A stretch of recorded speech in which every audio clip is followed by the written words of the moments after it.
Aujourd'hui, nous testons la nouvelle Porsche King, la Porsche 911 Turbo S mise à jour. Nous l'avons pour vous en version coupé et en version cabriolet. Et maintenant, ce fameux T-hybride. En quoi consiste-t-il exactement? Comment se comporte-t-il sur circuit et sur route de campagne, y compris les performances, le launch control et tout ce qu'il faut savoir avec Thomas Nantico Fuel en 4K plein écran. Version intégrale. On commence ici en gris glacier, d'abord le cabriolet, puis le coupé à nouveau. Et une nouvelle partie basse avec des prises d'air adaptatives qui sont ouvertes à l'instant. Et une calandre inférieure également très élégante. Des phares LED Matrix HD standard ici. Et la longueur a légèrement changé à cause des spoilers. 4,55 m exactement, soit 179 pouces, jantes de 20 pouces à l'avant en standard et 21 pouces à l'arrière. Aussi, les freins en céramique, et ce sont désormais les plus grands freins en céramique jamais installés sur un Porsche Bicorp. Et on peut déjà voir ici l'autocollant T-hybride. Ça veut dire quoi exactement? Donc vous avez le moteur thermique, un 6 cylindres à plat de 3,6 litres, couplé à un moteur électrique et deux turbocompresseurs électriques. Au total, 711 chevaux, soit 61 de plus qu'avant. Le coupé fait le 0 à 100 km/h en 2,5 secondes et le 0 à 200 km/h en 8,4 secondes. Ici, la version cabriolet serait plus lente, de 0,1 seconde sur le 0 à 100, mais comparée à l'ancienne version, elle est améliorée. L'essentiel reste ses 800 Nm de couple. Tu peux l'utiliser entre 2300 et 6000 tours par minute. C'est une plage tellement large où tu peux vraiment en profiter. Celui-ci peut aussi se rétracter selon la vitesse ou le mode de conduite, ou encore manuellement depuis l'habitacle. Et seul ce volet de service bouge ici, et c'est intéressant, le cabriolet est électrique, ici aussi pour les fluides, et ainsi de suite. Et ce serait alors une trappe de service manuelle dans le coupé, et voilà. Mais on peut toujours voir de l'extérieur que la version cabriolet ressemble vraiment beaucoup au coupé. Ils ont gardé la ligne de toit élégante, mais visuellement, je préfère toujours le coupé. Mais je suis fan de cabriolet et j'adore conduire toit ouvert. Les feux arrière ont été modernisés, ça a l'air très élégant, et aussi la lettre Porsche, très en relief, très tridimensionnelle. La partie inférieure a été entièrement restylée et dotée d'un échappement en titane. À l'intérieur, on peut observer la trappe ouverte visiblement. C'est très intéressant. L'embout extérieur n'est qu'une sortie, mais c'est une seule pièce en titane. Alors, on peut vraiment se demander, avec ce système hybride, est-ce que la voiture ne risque pas d'être trop lourde, finalement? Le surplus total n'est que de 85 kg, pas excessif, donc toujours 1710 kg. Pour le coupé, le cabriolet est un peu plus lourd, mais cela n'affectera pas la conduite, donc c'est aussi le concept que la voiture conserve. Comme la philosophie de légèreté de la 911, transmission intégrale incluse de série également. Le maximum de puissance envoyée à l'avant est de 25%. C'est particulièrement vrai quand on est déjà à fond. La prédominance des roues arrière reste vraiment clé et la suspension est aussi très intéressante. Pasme adaptatif standard ou en option avec une version 10 mm plus basse et plus rigide. Ensuite, le PDCC, appelé ici EHPDCC, contrôle de châssis dynamique Porsche électro-hydraulique. C'est un peu comme un système anti-roulis hydraulique. La voiture, elle, reste toujours bien droite. Et direction arrière avec les roues opposées de 2 degrés. Donc tout ça, c'est de série, mais bien sûr, le prix est très élevé. On reviendra là-dessus plus tard. Et saviez-vous que les deux essuie-glaces pèsent environ 1,5 kg? Cependant, ceux-ci ne pèsent que 600 grammes car ils sont fabriqués en fibre de carbone. Et c'est une première dans l'industrie automobile. Ces éléments équipent un véhicule à moins d'1 million d'euros. Pas cher, non? Là encore, c'est un extra. Le look est cool avec cette fibre de carbone. Et ouais, on gagne pas mal avec 600 grammes en moins à équilibrer. Peut-être que ces i85 viennent du système hybride, non? Et voilà, on a aussi la coupée. En réalité, les 2 tiers des clients finissent par choisir la version coupée. Et même si j'adore le cabriolet, je dois dire que dans cette combinaison, il est vraiment frappant. C'est le bleu Lugano, un bleu un peu rétro old school, je dirais, et aussi avec ces jantes rétro ici. Je les adore vraiment. On voit encore mieux les étriers jaunes des freins céramiques carbone. Voilà. Et ouais, la coupée a vraiment des lignes plus aériennes et fluides à cet endroit, avec des hanches super larges. Et oui, la 911 Turbo S avec la GT 3 RS, ces 2 versions sont les seules à bénéficier de la carrosserie élargie. On peut le voir à l'arrière comme à l'avant. Ce modèle spécifique, au fait, est aussi équipé d'un toit en fibre de carbone.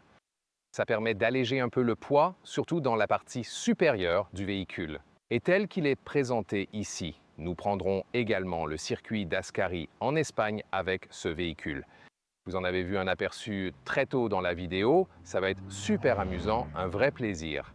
Et bien sûr avec un launch control. Il a aussi une couleur turbanite sur le porte-clés et puis quand vous ouvrez le véhicule, les poignées viennent vers vous.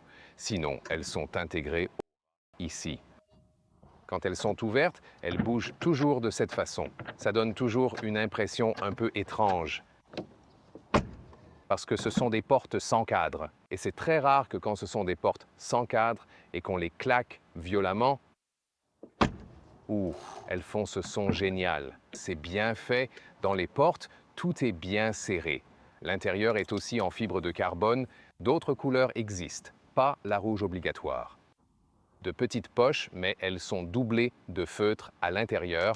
Et ici, un joli clic aussi avec les manettes de vitre. Par exemple, le badge Turbo S est juste là. Et ici, on peut ouvrir la trappe avant ou celle de service à l'arrière. Volant avec son sélecteur de mode habituel et le bouton Boost au centre. Bouton arrière du volant, molette de volume par exemple, très simple à utiliser. Pour les sièges, il existe effectivement différents modèles selon le degré d'ajustement possible. Pour les épaules, la plupart des sièges sont en cuir animal uniquement. J'aimerais que Porsche propose aussi du simili-cuir haut de gamme. La seule alternative proposée avec moins de cuir animal est ce tissu rétro, qui a vraiment un look sympa et rappelle les anciens modèles de 911. Et plus respirant pour les sièges. Ici, la marge reste bonne. Il n'y a pas beaucoup de différence entre le cabriolet et le coupé. D'ailleurs, ces toits souples modernes, vous savez, ils sont vraiment rigides et ils isolent aussi très bien. À très très haute vitesse, on entendrait peut-être une différence ou un truc dans le genre, mais en effet, je pense, ils font que le coupé et le cabriolet se rapprochent très près. Parfait, ouvrons alors le toit. Là, vous pouvez voir l'effet spectaculaire et c'est très rapide. Vous pouvez même le faire jusqu'à 50 km/h minimum. Et généralement, ça fonctionne même au-delà. Ah, au fait, bien sûr, je peux aussi remonter les vitres arrière. Voici donc la position anti-vent. Et bien sûr, ici, je peux aussi ajouter le déflecteur de vent électroniquement. C'est vraiment super, non? Tellement pratique. Et on garde un vrai grand déflecteur efficace. Et on peut le ranger facilement dès qu'on doit charger la banquette arrière. Et si le siège avant est bien avancé, il y a même de la place pour un passager à l'arrière. À part ça, vous avez l'isofix là, à l'arrière. Ou bien sûr, vous pouvez baisser ces deux-ci et ensuite vous pouvez ranger quelques sacs dessus sans abîmer les sièges ou quoi. Donc c'est une fonctionnalité pratique. Pour le cabriolet, vous pouvez aussi baisser toutes les vitres maintenant. Ce sont bien les 2 boutons qui permettent de contrôler l'ouverture complète des vitres avant. Et ensuite, je dois appuyer sur celui-ci pour contrôler celle à l'arrière. Bien que celui-ci soit comme un bouton global, donc pourquoi ne pas mettre droite arrière et gauche arrière individuellement? Je n'y comprends rien. Et dans mon Audi S5, j'ai aussi ce bouton supplémentaire qui permet de tout monter ou descendre d'un seul coup. Donc pour le cabriolet, ce serait standard. Le coupé est aussi. On peut simplement choisir, vous savez, si on veut ce 2 plus 2 places ou si on veut seulement le biplace, à vous de voir. On a pris le cabriolet pour montrer l'habitacle car on a plus de lumière ici.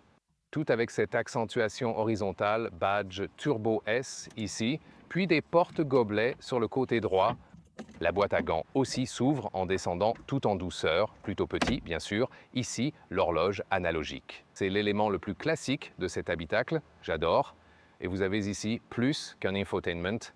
C'est aussi le GPS interne de la voiture. Vous pouvez également cliquer dessus ici. Ce sont tous les contrôles du véhicule. Ici, vous pouvez aussi régler l'aileron, comme tout à l'heure à l'extérieur. PDCC, c'est le contrôle dynamique du châssis avec l'anti-roulis hydraulique, ou là pour plus de puissance d'échappement, etc. C'est la fonction de relevage avant. Alors maintenant, l'avant se relève.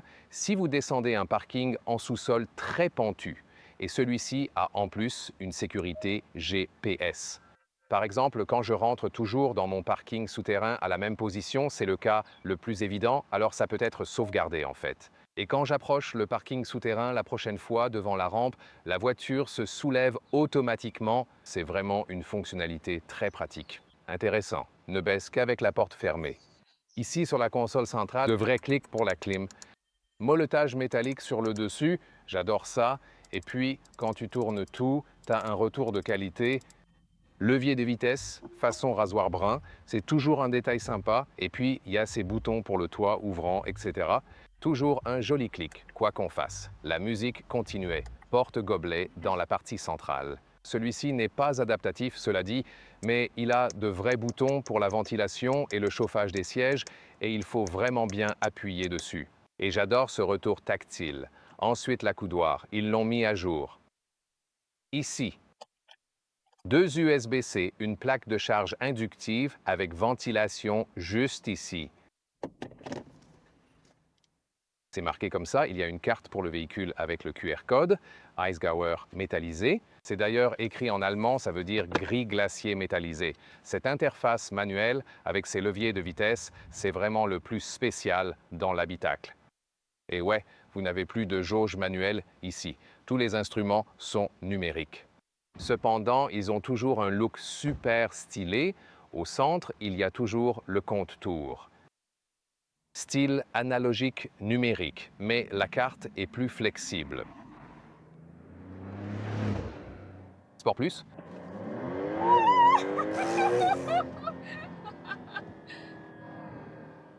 Bienvenue dans la 911 Turbo S. Oui, le son, on peut en débattre, ce n'est pas comme le son puriste d'un V8 atmosphérique. Là, on a un moteur plat maintenant avec le moteur électrique et les 2 turbocompresseurs électriques. En comparaison, ça sonne un peu plus fin, mais ça reste bruyant et on a cette impression, vous savez, que quelque chose se passe et c'est d'ailleurs plutôt bien pour le passager de savoir que quelque chose se déroule. Oui, avec un véhicule 100% électrique, on a parfois une accélération rapide, mais même avec un son de vaisseau spatial ou autre, c'est quand même différent, vous savez. Nous allons aussi bientôt passer par des virages sinueux, puis ensuite nous passerons sur le coupé et roulerons sur le circuit encore plus agile. Mais au quotidien, c'est principalement comme ça que vous le conduirez la plupart du temps. En descente ou au freinage, il y a aussi de la récupération d'énergie d'ailleurs. On récupère donc de l'énergie pour la batterie haute tension, c'est évidemment utile bien sûr. Ça va et vient constamment. En gros, on a différents modes de conduite disponibles ici, normal, sport, sport plus. Le mode pluie est également possible. S'il pleut beaucoup et que vous voulez éviter d'en faire trop, vous pouvez simplement activer le mode pluie. Déjà en mode sport, on voit cette combinaison ici. Le bouton d'échappement devient rouge, ça signifie que la sonorité de l'échappement change, la valve s'ouvre et on a un peu plus de retour au niveau du son. Et en mode Sport Plus, le PDCC s'active, ce contrôle anti-roulis, et la suspension adaptive devient aussi un peu plus ferme. Même quand je conduis normalement en mode Sport Plus, c'est vraiment très raide. En mode normal ou en mode pluie, la suspension est un peu plus indulgente. Si vous deviez opter pour ce PSM Sport supplémentaire. Je dirais plutôt non, parce que la voiture est déjà rigide en soi, vous voyez, mais c'est juste une question de préférence.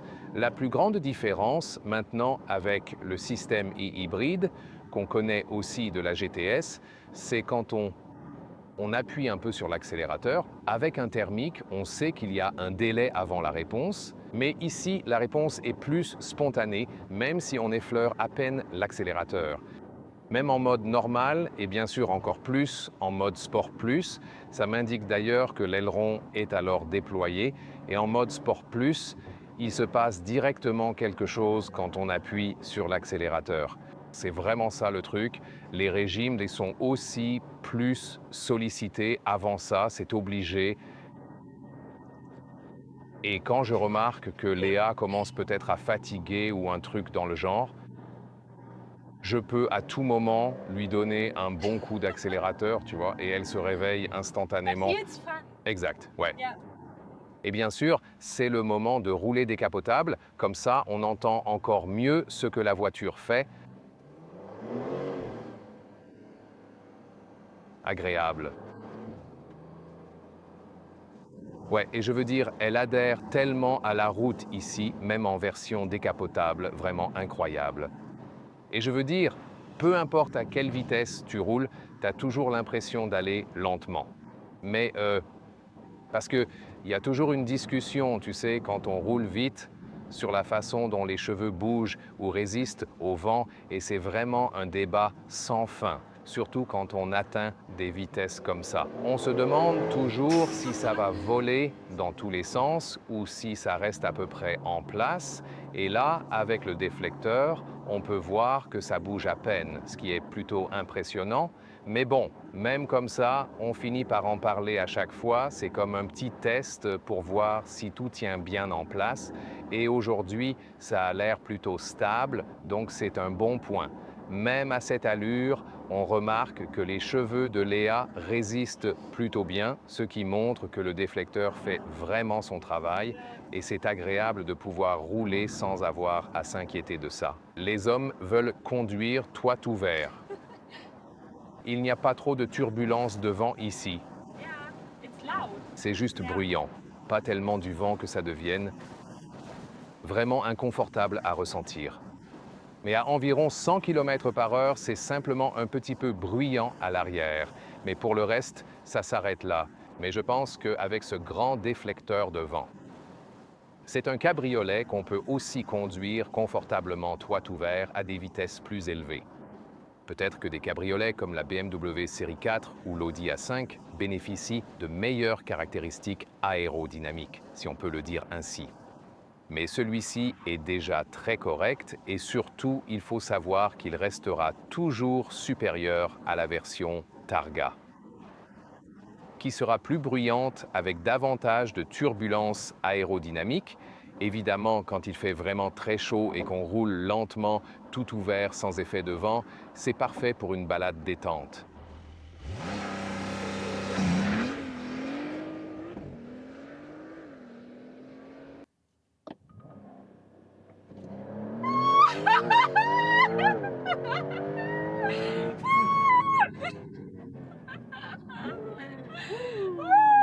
Et nous avons là, juste devant nous, la 911 Turbo S qui est équipée du fameux compteur LIA.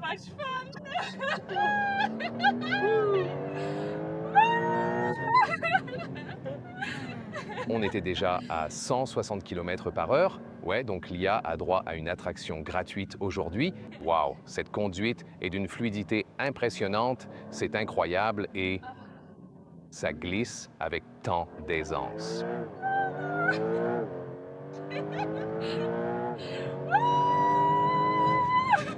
J'étais presque à 200 km/h. J'ai failli atteindre cette vitesse sur cette très courte ligne droite.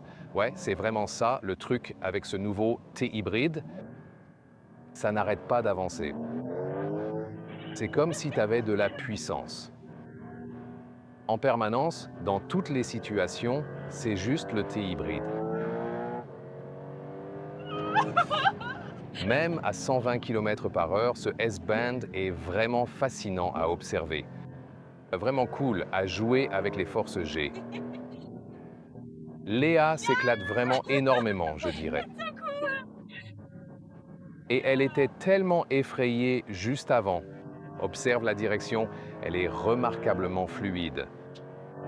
Même lorsque je descends au stand. À 130 km par heure, on ressent toujours une soudaine poussée de puissance. C'est incroyable. Regarde aussi à quel point je suis calme sur le volant, donc je dois à peine le bouger beaucoup. Voilà, c'est vraiment très amusant. Et le plus étonnant, je veux dire, c'est que j'ai conduit ce circuit ici avec tellement de véhicules différents. C'est probablement le plus facile à conduire, ce sera sûrement le plus rapide pour un client normal, mais bon, bien sûr, il faut rester concentré et tout.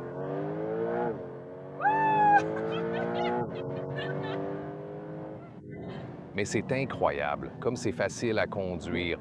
Tu sais, j'ai testé d'autres véhicules ici où je devais vraiment les travailler et tout ça. Mais là, on a carrément l'impression d'être dans un simulateur et c'est complètement fou à quel point la conduite est fluide et intuitive. Tu peux conduire à une allure vraiment folle sur ce circuit de course. Waouh, c'est carrément impressionnant. Très bonne sensation également pour les freins. Tu sais, les freins en céramique n'ont aucun effet de fading. Ils restent toujours identiques, c'est assez cool aussi. Et ouais, je pense que quand tu regardes les images vidéo ici, tu vois à quel point Léa s'éclate et comme c'est fluide, comme je bouge peu le volant et l'accélérateur. Des mouvements du corps minimes et ça montre vraiment à quel point c'est smooth. Et waouh! Je peux juste dire waouh, waouh. Ouais, et quand tu doutes du concept T-Hybrid, ici c'est la preuve par l'exemple parce que tu as tellement de puissance en même temps que le poids reste bas, donc tu n'as aucun poids supplémentaire. Ouais. Ok, genre 85 kg de poids en plus, mais tu ne sens pas ce surplus de poids. Ouais, quand t'es passager, t'as souvent la nausée, surtout pendant une course, et le fait que Léa s'amuse sans être malade, ça en dit long. Encore un launch control, peut-être. Alors, on se la refait une dernière fois. Ja.